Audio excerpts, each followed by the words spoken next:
Brink takes place on the Ark. It's an immense artificial floating city at sea, built as part of a contemporary green vision, but now existing in 2045, and having lost contact about 20 years beforehand with the rest of the Earth, it exists in complete isolation with what were originally sustainable resources now in limited supply.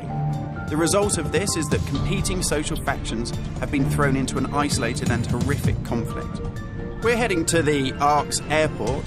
This was the original location that celebrities flew in and out of and had their photo opportunities, but it's also, because it's being deserted and disused for 20 years, the ideal location for me to show you a couple of the game's features in the absence of any enemies. Now, Brink uses those same familiar shooter controls that you're used to, but without the artificial constraints, because we've developed a new system that we're calling SMART. It stands for Smooth Movement Across Random Terrain. If you walk up to something that's an obstacle, just as you would do in any other shooter, you'll stop. But if you want to try and indicate to the game that you want to get somewhere as quickly as possible, using this SMART button, you're able to vault, mantle and climb with ease. And this is a cool system for helping you navigate through the game, but it's not an autopilot. You don't enter a canned animation that you can't get out of. It's great for advanced players too.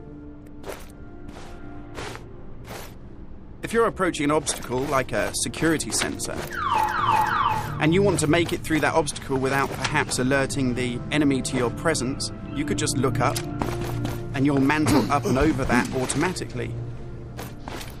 And by the same token, if you use your same SMART button just running towards something and looking down, you'll indicate to the game that you're able to slide under something.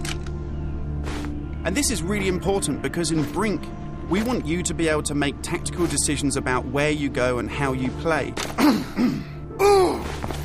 It's not a rail shooter where you're on a kind of minecart witnessing canned cinematics.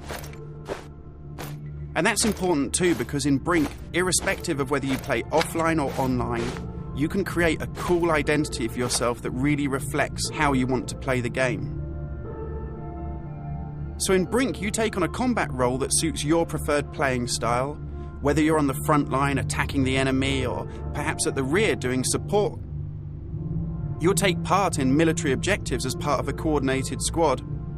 And when you complete these successfully, you'll earn experience points that allow you to unlock cool upgrades for your weapons, really cool abilities that suit the way that you want to play, and also cool outfits that reflect what a badass you are.